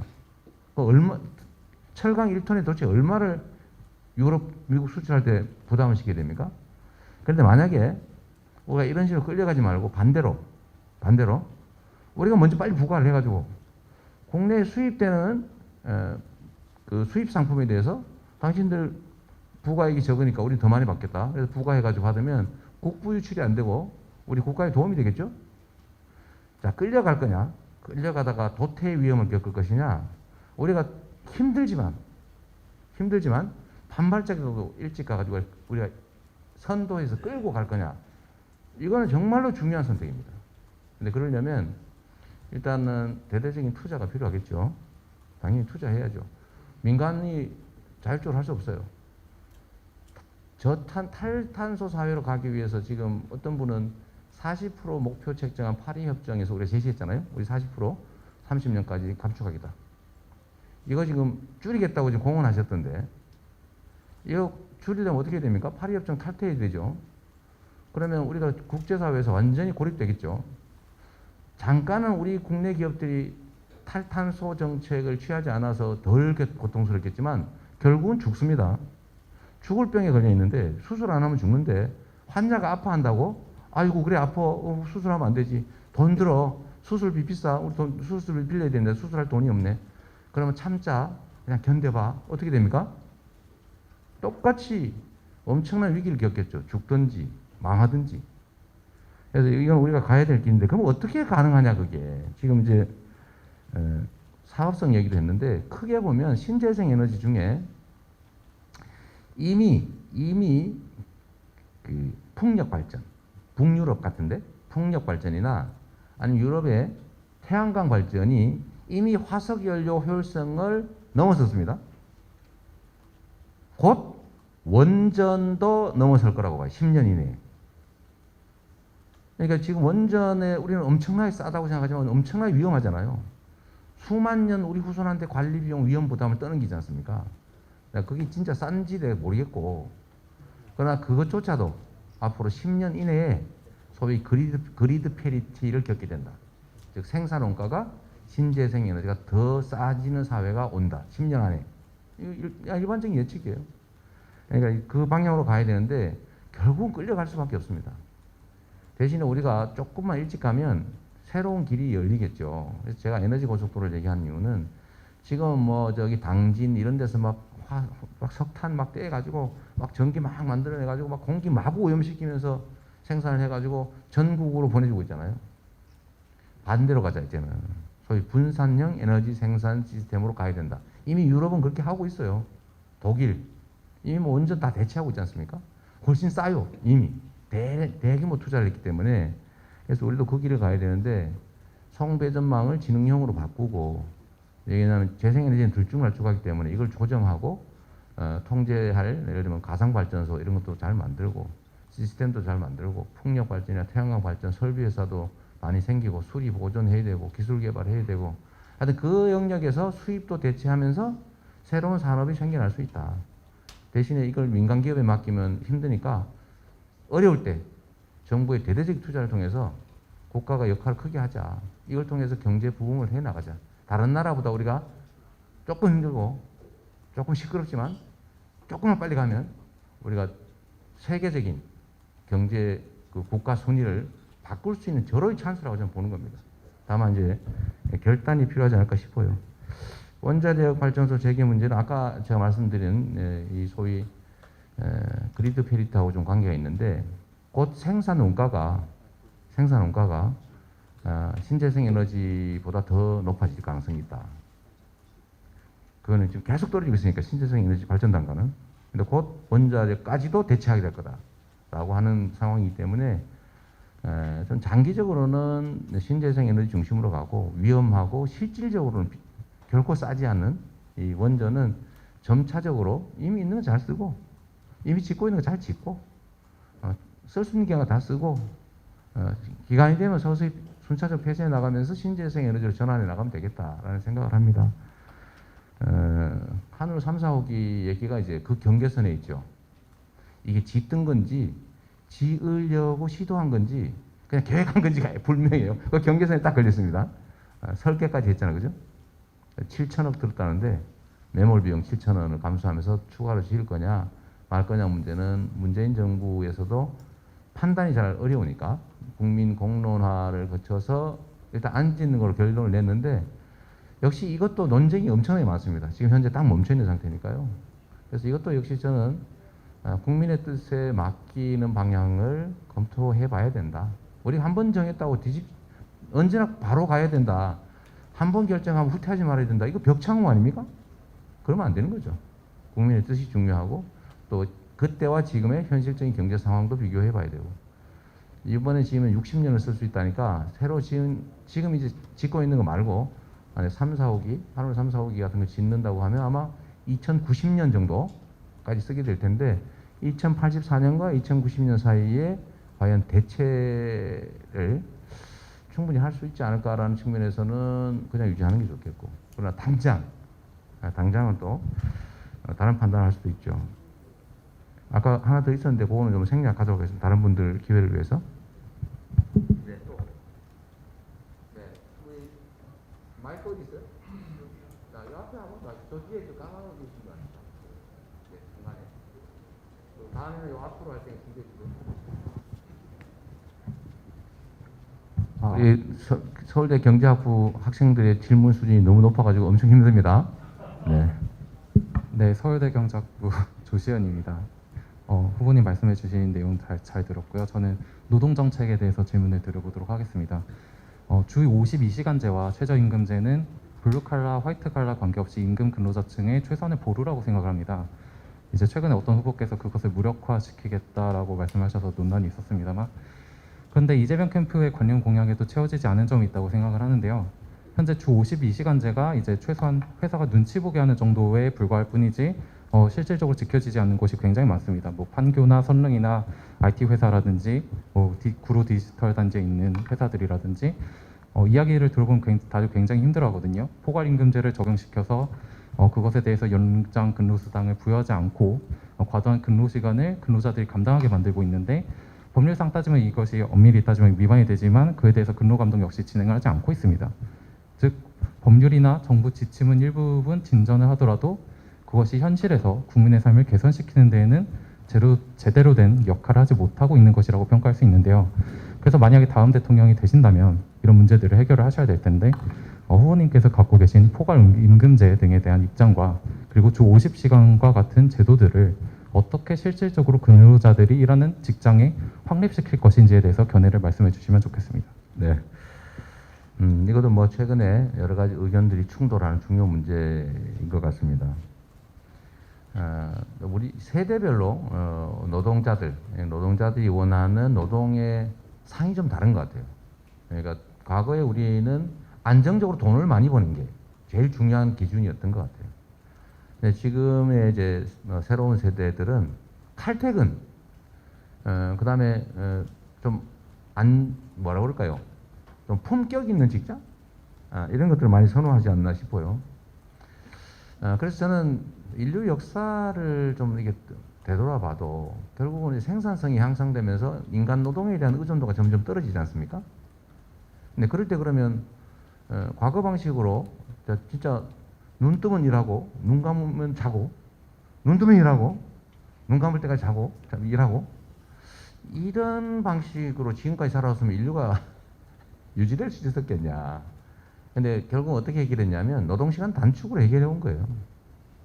해 뜨고 질 때까지만 일하자. 12시간만 일하자. 8시간만 일하자. 8시간만 일하자. 아니 주 5일만 일하자. 지금 이제 주 3일도 많죠. 북유럽은 많이 있습니다. 어쨌든 노동시간 단축은 인류가 생산력이 향상됨에 따라서 피할 수 없는 그 경로입니다. 그러니까 52시간제 다시 후퇴시키자. 안 그래도 전 세계에서 우리 노동자들이 제일 일 많이 하는 건 아시죠? 전 세계에서 노동 생산성이 제일 낮아요. 어떻게 일은 많이 하는데 생산성도 낮아요? 좀 황당한 일이죠. 저임금 노동에 의존했기 때문에 그렇습니다. 이거 바꿔야죠. 적게 벌고 적게 쓰고 괴롭게 사는 이런 세상으로 우리 남아있을 건지, 많이 벌고 많이 쓰고 많이 생산하고 이런 사회로 갈 건지, 소위 고부담 고복지 사회로 갈 건지, 고소득 사회로 갈 건지 결정해야 되고요. 그 중에 하나가 좀 더 합리적인 세상을 만들기 위한 제도로 헌법이 만들어 놓은 게 최저임금제죠. 이 최저임금 없애버리겠다. 이거는 헌법 파기하겠다 이 얘기거든요. 제가 보기에는 우리 그분 실수하신 것 같은데 최저임금을 낮추겠다 이러면 말이 돼요. 그러니까 최저임금을 없애버리겠다, 폐지하겠다 이거는 위헌적 발언입니다. 위헌. 한번 생각해 봐 주시면 좋겠고요. 저는 최저임금이라고 하는 것은 적정임금의 완전히 다른 말이죠. 최저, 반드시 지켜야 되는, 죽었다 깨도 반드시 해야 되는 이런 의미잖아요. 그게 있어야지 왜 없어도 됩니까? 그 뭐 올리버 트위스트 시대로 되돌아가서는 안 되잖아요. 그래서 최저임금제나 또 노동시간 단축을 위한 이런 52시간제 이런 것들은 잘 지켜져야 된다고 보고요. 또 한 가지는 포괄임금제 얘기인데 이제 편법으로 소위 연장 노동에 대한, 연장 근로에 대한 보수를 지급하지 않기 위해서 이런 편법들을 많이 쓰는 것 같습니다. 고용되어 있는 상태에서는 이거를 문제 제기하기가 너무 어렵죠. 그래서 사실은 우리가 합의해놓고 지키지 않는 규칙이 너무 많습니다. 제가 해보고 싶은 것 중에 하나가 그런 거예요. 최소한 우리가 합의한 거는 지키자. 합의한 것, 즉 규칙. 뭐 제일 고도의 규칙이 헌법이죠. 그 다음에 가장 강력한 규칙. 어기면 처벌한다. 형법. 그 외에 각종 행정법규, 민사적 약속 또는 뭐 상식과 규칙 이런 것들을 어겨서 이익을 볼 수 없게 이런 것들을 지키더라도 손해보지 않는 그게 합리적이고 예측 가능한 사회 아니겠습니까? 저는 그 사회를 만드는 게 제 1목표예요. 이미 약속한 건 지키자. 그 중에 하나가 노동법인데 문제는 안 지키죠. 근데 말을 못해요. 말하면 이제 그만둬야 되니까. 그럼 어떻게 해야 됩니까? 그런 부분을 국가가 지켜줘야죠. 그래서 본인이 신고하지 않더라도 국가가 직권으로 조사해서 아 이런 문제가 있네요. 직권조사 나왔습니다. 누가 뭐 말해서 그런 거 아니에요. 아 이런 문제가 있습니다. 이거 시정하세요. 다 설문조사해 아 이런 문제가 있다는데 시정하라. 안 하면 제재하겠습니다. 이게 국가가 할 역할이죠. 근데 문제는 이런 역할을 할 의지도 없고 두 번째 그 의지를 실현할 인력도 없다는 거죠. 소위 근로감독관 우리나라에 이 감독해야 될 업체가 3,400만 개 되는데 근로감독관 몇 명인지 아세요? 원래 2,000명도 없었는데 이번 정부에서 한 1,000명 늘려가지고 2,900명인가 이쯤 됩니다. 그러니까 완전히 방치예요. 위반을 해가지고 걸리면 그 사람의 문제만 해결하면 그냥 아무 문제가 없게 또 무마돼요. 그러니까 위반하는 만큼 이익이죠. 위반을 하라고 우리 사회가 고사를 지내고 있는 겁니다. 이런 사회는 미래가 없죠. 그래서 이런 문제는 저 같으면 정해진 규칙은 반드시 지킨다. 그런 사회를 만드는 게 첫 번째 과제입니다. 그래야 믿을 수 있잖아요. 네, 또 마이크 앞에 하기로 아까 했으니까 앞에 5분만 하도록 하겠습니다. 그러면 네. 몰아서 그러시죠. 이분 지금부터는 몇 분 같이 몰아서 네. 하도록 하겠습니다. 안녕하세요. 경제학부 송민주입니다. 저는 짧은 질문과 긴 질문이 있는데요. 먼저 그 야당의 윤석열 후보님 있지 않습니까?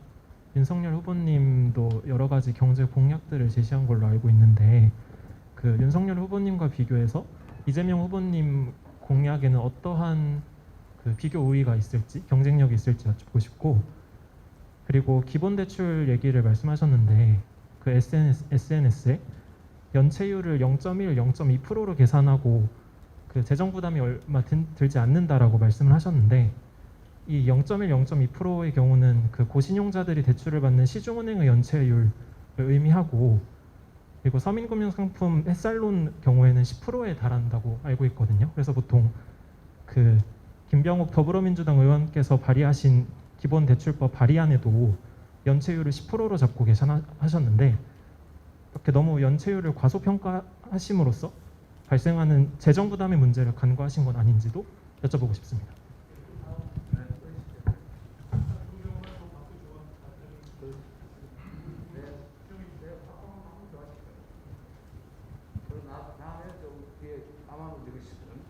네, 경제학부 영재현이라고 합니다. 최근 마이클 샌델의 공정하다는 착각이 한국에서 베스트셀러가 된 만큼 한국에서 능력주의와 공정성 문제가 여전히 논쟁적이라는 것을 알 수 있었습니다. 서울대학교 경제학부 김세직 교수님에 따르면 장기 성장률이 2000년 초부터 5년마다 1%씩 감소하고 있다고 합니다. 이 말은 즉 공정성을 표방한 정부에서도 능력주의를 표방한 정부에서도 20년간의 장기 경제 성장률의 감소를 막을 수 없었다는 것입니다. 이전 정부의 저성장 문제에 대해 그리고 경제 성장 문제에 대해 공정성과 능력주의와 결부하여 어떤 생각을 갖고 계신지 여쭙고 싶습니다.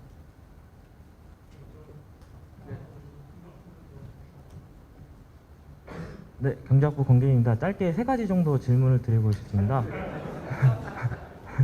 네, 빠르게 드리겠습니다. 1차 재난지원금 효과가 있다고 말씀해 주셨는데 근데 기재부 발표에 따르면 투입한 금액에 비해서 30% 수준에 그친다고 나타났습니다.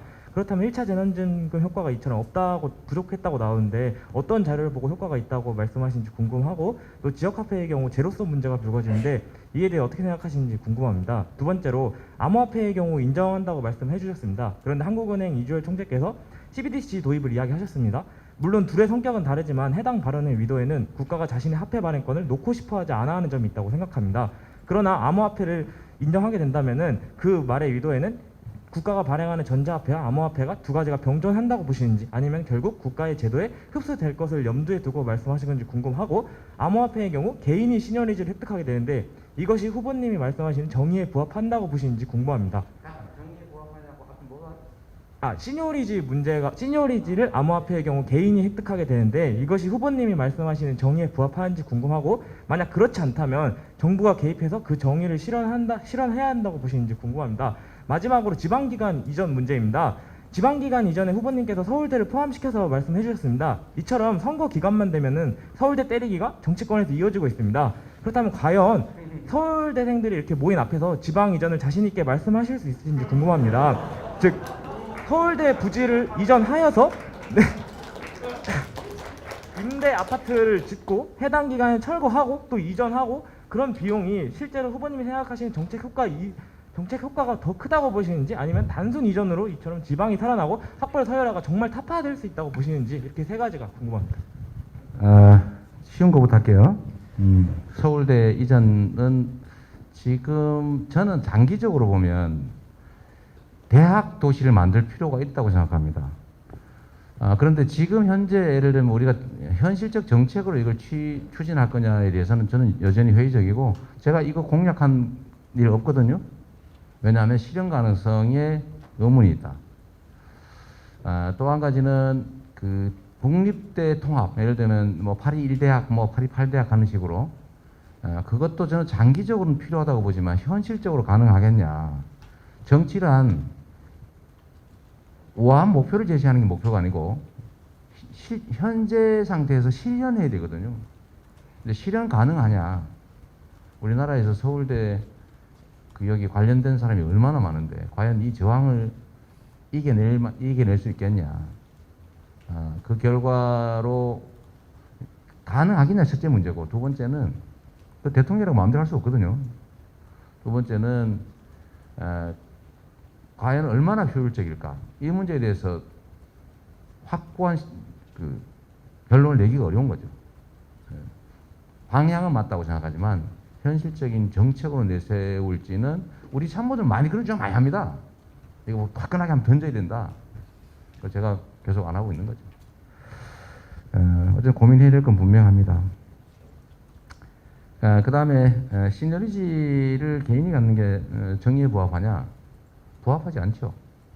문제는 현실로 존재한다는 겁니다. 어떡하겠어요? 이미 우리는 그것 때문에 안 하다 보니까 전부 외국 코인 사고 있죠. 국부가 유출되고 있죠. 이미 코스피 거래액수를 이미 넘어섰죠. 이미 현실적으로 존재합니다. 외면한다고 사라지지 않아요. 막는다고 없어지냐? 안 없어지죠. 이럴 때는 우리가 밀려갈 게 아니라 우리가 끌어가야 된다 라는 차원에서 말씀드린 거고, 아까 말씀하셨던 저는 그래서 가능하면 지금 안 그래도 그런 고민을 하고 있는 중인데, 이 개인에게 시너리지를 주는 것이 바람직하지 않으니 우리 그 시너리지를 공공이 모두 확보하는 방안을 강구해야 된다. 저는 그런 생각해요. 방치할 게 아니다 그 말이죠. 어쨌든 이건 나중에 아마 심각한 논쟁이 벌어질 일이 하나 아마 나올 겁니다. 중앙은행의 디지털 화폐하고 양립 가능하겠냐 모르겠는데 제가 보기에는 병존할 것 같습니다. 왜냐하면 이건 일종의 저항운동 비슷해요. 국가 발권력에 도전한 겁니다, 사실. 기존 금융체제에 저항한 거예요. 그러니까 개인들이 예를 들면 자기들이 막 거래하는데 수수료가 없어요. 예를 들면 인도 사람이 그 한국에서 돈 벌어가지고 송금을 해야 되는데 기존 금융체계를 이용하면 수수료가 엄청나요. 뭐 환전해야지, 송금 수수료 나오지. 그렇잖아요. 근데 이거 가상화폐로 거래하면 수수료 하나도 없습니다. 깔끔하죠. 즉각 시간도 안 걸려요. 얼마나 편해요, 그냥. 그래서 이거는 현실로 계속 존재할 가능성이 높다라는 생각이 듭니다. 지역화폐 제로섬 아니냐? 수평적으로는 제로섬이 맞습니다. 모든 데가 똑같이 발행하면 지역 이동은 없어지겠죠. 그러나 제가 주목한 것은 지역화폐는 수평 이동이 아닙니다. 매출의 수평 이동이 아니고 매출의 수직 이동. 대형 유통 기업으로부터 매출을 동네 골목 상권에 뿌린 거예요. 이건 엄청나게 효과가 큰 부분인데 실제 이게 주 목표고, 그런데 그 모 기관은 이걸 일부러 대상에서 제외해버렸죠. 수평 이동만 가지고 효과 없다라고 한 거예요. 즉 정치를 한 거죠. 그래서 제가 그때 한번 뭐라고 그랬는데 너무 심했다 이런 비난을 내가 많이 받았습니다. 그러나 분명한 것은 수직 이동 효과는 매우 크다. 제일 첫 번째 질문으로 기재부가 30% 효과가 있다는데 30%밖에 안 되는 거 아니냐 그 말이잖아요, 그죠? 이것도 역시 정치를 한 거죠. 현금으로 주면 어떻게 됩니까? 안 써요. 쉽게 말해 제로다. 일본이 현금으로 1인당 10만 원씩 지급을 했더니 요새는 좀 더 썼을지 모르겠는데 상당한 시간이 지난 다음에도 지출한 금액이 10%밖에 안 됐다는 거예요. 90%는 그냥 가지고 있어요. 미국도 비슷했습니다. 그 수표로 줬잖아요. 그때 보니까 한참 만 6개월이나 한 1년 가까이 지난 다음에도 작년 말쯤에 제가 기억하는데 45%밖에 안 썼다는 거예요. 우리는 다 쓰고 추가로 31%를 썼다. 효과가 있는 거예요. 근데 이거를 효과가 없다고 하면 뭐 해석이죠. 뭐 해석이야 각자 하기 나름이니까 그 얘기하시고, 이 두 번째 질문하신 분이 너무 어려운 질문을 했는데 이 능력주의와 공정성에 관한 얘기, 이 정말 철학적으로 깊은 논쟁이 필요한 일이죠. 뭐 길게 얘기하기는 어려운데 딱 그 말이 맞습니다. 대통령 임기 하나마다 5%씩 성장률이 떨어졌어요. 근데 이게 그 특정 시기에 정부의 무능함이냐라고 얘기하면 반드시 그렇다고는 할 수 없어요. 세계적인 추세였습니다. 원래 경제 규모가 커지면 커질수록 선진국일수록 성장률이 떨어져요. 근데 성장률이 떨어지는 이유가 좀 달라요. 우리는 불평등, 격차가 큰 원인이 됐다고 저는 생각합니다. 그래서 여기는 엄청난 결단과 용기가 필요하고요. 그래서 추진력이 필요합니다. 옳은 일이라고 시작을 했는데 저항이 심하면 되게 포기하거든요. 그러니까 국민이 합의해서 해야 될 일이라고 결정한 일이라면 정말로 끝까지 결과를 만들어내야 또 다음 개혁이 가능하다. 저는 그걸 통해서 충분히 새로운 길을 갈 수 있다고 생각합니다. 공정과 정의에 관한 이런 논란들이 있지만 저는 그렇게 생각하죠. 쉽게 생각하면 우리 기성세대들은 기회가 많았어요. 사회적 정의, 그래 이거 바람직한 일이야. 내가 약간 손해볼 수 있어. 이렇게 살았어요. 그래도 큰 문제 없었습니다. 그래, 지금 세대들은 정의 개나 주라 그래요. 일단 내가 죽게 생겼는데 이걸 예를 들면 부도덕하다고 비난할 수 있겠습니까? 어쩔 수 없는 현실이 그런데. 그래서 지금 해야 될 일은 그런 상황에서 벗어나게 하는 거죠. 정의롭게 사는 것이 공정한 사회를 만들어야 되고, 그건 뭐 너무 궁극적으로 도달하기 어려울지 몰라도, 그러나 정의라고 하는데 나의 약간의 공정성에 대한 열망을 조금은 양보할 수 있는 사회, 즉 여유 있는 사회, 기회가 그래도 조금 넘치지 않더라도 기회가 충분한 사회, 그 사회로 가야 되는 거고, 그게 결국은 정치인이 할 일 아니겠나 싶어요. 저 같은 사람들이 해야 될 일인 거죠. 그다음에 첫 번째 질문해 주셨던 우리 윤석열 후보의 공약과 이재명의 공약이 뭐가 다르냐? 아까 0.1%는 말씀하신 게 맞아요. 이걸 제가 호도하기 위해서 하는 얘기는 아니고, 전체를 보면 연체율이 이 정도밖에 안 된다는 얘기를 한 거고, 제가 경기도에서 설계할 때는 5% 손실을 예상하고 한 겁니다. 그건 또 자산 소득 가리지 않고 모든 청년 20만 명에게 500만 원씩 지원할 경우에 1조 원이 필요한데, 이 중에 5% 정도, 전체예요. 신용 불량자 중에서 5% 아니고 전체 중에서 5% 손실될 것이라고 예상해서 500억을 책정을 했는데, 즉 1조 원을 10년간 연 3%로 빌려주는 거예요. 2.5에 3% 빌려줄 건데, 이 중에 못 가는 사람이 있을 거다. 근데 얼마 정도냐? 은행은 2% 정도 될 거라고 보거든요. 청년들이기 때문에. 그래서 우리는 5% 정도 최대치로 미리 적립한다.